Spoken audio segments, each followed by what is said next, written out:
Assalamualaikum warahmatullahi wabarakatuh. Apa kabar Bapak Ibu, rekan-rekan, sahabat BPSDM semuanya? Semoga kita semua dalam kondisi sehat walafiat dan selalu dalam lindungan Allah Subhanahu wa taala. Bapak Ibu, bertemu lagi dengan saya Erwin Pradityo, Widya Suara BPSDM Pemerintah Provinsi DKI Jakarta. Kali ini pertemuan kita akan membahas tentang ketentuan umum pengadaan barang jasa yang sesuai dengan Peraturan Presiden Nomor 16 Tahun 2018. Pada microlearning kali ini ada 4 materi yang akan kita bahas bersama Bapak Ibu dan rekan-rekan sahabat BPSDM semuanya, yaitu materi pertama adalah tentang pengertian pengadaan barang jasa pemerintah. Lalu materi yang kedua adalah tentang ruang lingkup pengadaan barang jasa pemerintah. Dan yang ketiga adalah jenis pengadaan barang jasa pemerintah. Lalu yang terakhir, yang keempat adalah tentang cara pelaksanaan pengadaan barang jasa pemerintah. Baik Bapak Ibu sekalian, sekarang kita masuk ke materi yang pertama, yaitu tentang pengertian pengadaan barang jasa. Nah, sebelum kita masuk ke pengertian pengadaan barang jasa, ada pertanyaan yang menarik terkait dengan pengertian pengadaan barang jasa, yaitu mengapa pengadaan barang jasa perlu diatur? Ya, tepat sekali Bapak Ibu. Jadi pengadaan barang jasa perlu diatur ada 2 hal. Yang pertama, karena pengadaan barang jasa merupakan pengadaan dari pengelolaan keuangan negara, sehingga perlu pengaturan tata kelola atau good governance dan akuntabilitas. Lalu penyebab yang kedua adalah karena pengadaan barang jasa pemerintah memiliki peran yang penting dalam pelaksanaan pembangunan nasional, sehingga dapat meningkatkan pelayanan publik dan perkembangan perekonomian nasional. Setelah kita mengetahui pentingnya pengadaan barang jasa pemerintah itu diatur, maka sekarang kita masuk ke pengertian pengadaan barang jasa pemerintah. Berdasarkan Peraturan Presiden Nomor 16 Tahun 2018, tepatnya di pasal 1, dijelaskan bahwa pengertian pengadaan barang jasa merupakan pengadaan barang jasa yang dilakukan oleh kementerian, lembaga, atau perangkat daerah yang dibiayai oleh APBN atau APBD, yang prosesnya sejak diidentifikasi kebutuhan sampai dengan serah terima hasil pekerjaan. Jadi Bapak Ibu, rekan-rekan sahabat BPSDM semua, perlu kita ingat bersama bahwa namanya pengadaan barang jasa pemerintah itu prosesnya mulai dari identifikasi kebutuhan sampai dengan terakhir serah terima hasil pekerjaan. Sekarang kita masuk ke materi yang kedua, yaitu tentang ruang lingkup pengadaan barang jasa. Berdasarkan pasal 2 masih di Peraturan Presiden Nomor 16 Tahun 2018, disebutkan bahwa ruang lingkup pengadaan barang jasa terbagi menjadi 2. Yang pertama adalah ruang lingkup berdasarkan institusi pengguna barang jasa tersebut. Jika berdasarkan institusi pengguna barang jasa, ruang lingkupnya yaitu kementerian, lembaga, atau perangkat daerah. Lalu ruang lingkup yang kedua adalah berdasarkan anggaran belanja yang digunakan. Jika berdasarkan anggaran belanja yang digunakan, dapat terbagi menjadi beberapa macam. Yang pertama berasal dari APBN atau APBD. Lalu yang kedua berasal dari pinjaman dalam negeri dan atau hibah dari dalam negeri. Serta yang ketiga berasal dari pinjaman luar negeri dan atau hibah dari luar negeri. Sekarang kita masuk ke materi yang selanjutnya, yaitu tentang jenis pengadaan barang jasa pemerintah.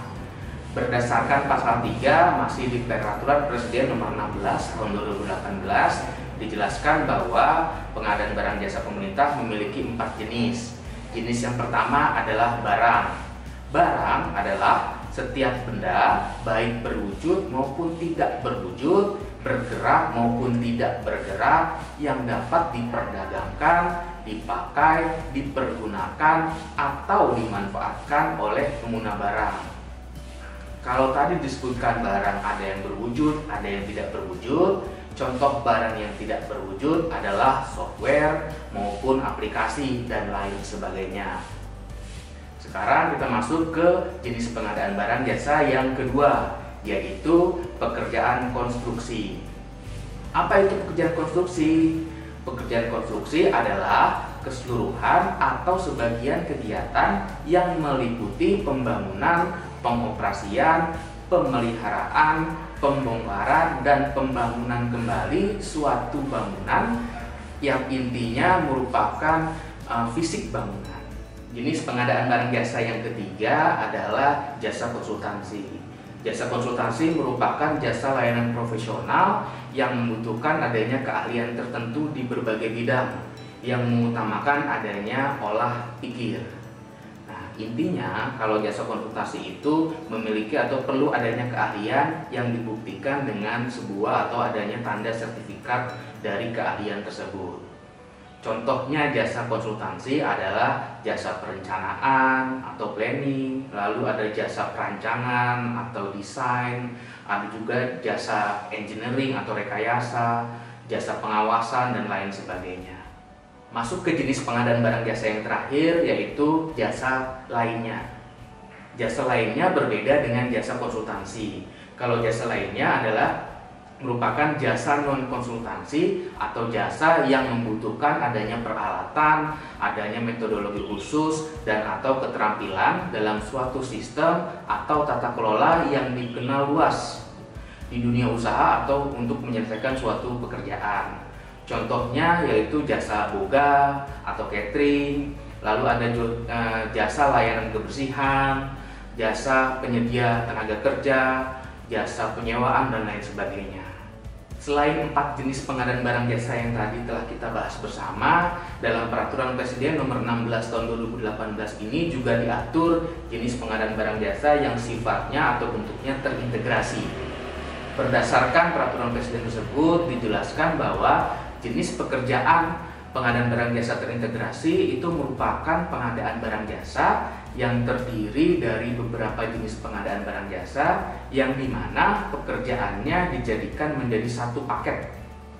Jadi dalam satu paket pekerjaan tersebut bisa terdapat di dalamnya jenis pekerjaan barang, lalu ada pekerjaan konstruksi, ada juga pekerjaan jasa, konsultansi maupun jasa lainnya. Sekarang kita masuk ke materi selanjutnya, yaitu tentang cara pelaksanaan pengadaan barang jasa pemerintah. Masih di pasal 3 di Peraturan Presiden Nomor 16 Tahun 2018 disebutkan tadi selain ada jenis pengadaan, ada juga cara pelaksanaan pengadaan barang jasa pemerintah. Disebutkan bahwa cara pelaksanaan pengadaan barang jasa pemerintah terdapat 2 macam. Yang pertama adalah swakelola. Apa itu swakelola? Pengadaan swakelola merupakan cara memperoleh barang atau jasa yang dikerjakan sendiri oleh kita sebagai kementerian, lembaga, atau perangkat daerah. Bisa juga dikerjakan oleh kementerian, perangkat daerah, atau lembaga lain. Lalu bisa juga dikerjakan oleh organisasi masyarakat dan juga bisa dikerjakan oleh kelompok masyarakat atau yang biasa kita kenal namanya Pokmas. Nah, cara pelaksanaan yang kedua adalah melalui penyedia. Kalau cara pelaksanaan melalui penyedia merupakan pengadaan yang memperoleh barang jasanya diperoleh atau disediakan oleh pelaku usaha. Baik Bapak Ibu, rekan-rekan, sahabat BPSDM semuanya, sekarang kita masuk ke sesi yang terakhir, yaitu sesi penutup.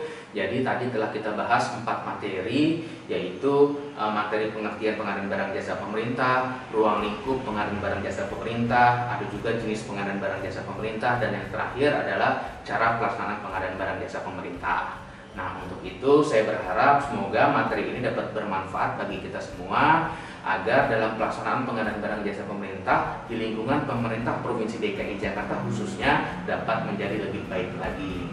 Sekian dari saya, mohon maaf apabila dalam penyampaian ini banyak kesalahan dan kekurangan. Apabila ada kesalahan, datangnya dari saya pribadi. Apabila ada kebenaran, dari Allah Subhanahu wa Ta'ala. Sekali lagi saya ucapkan terima kasih. Saya Yudi Pradityo. Assalamualaikum warahmatullahi wabarakatuh.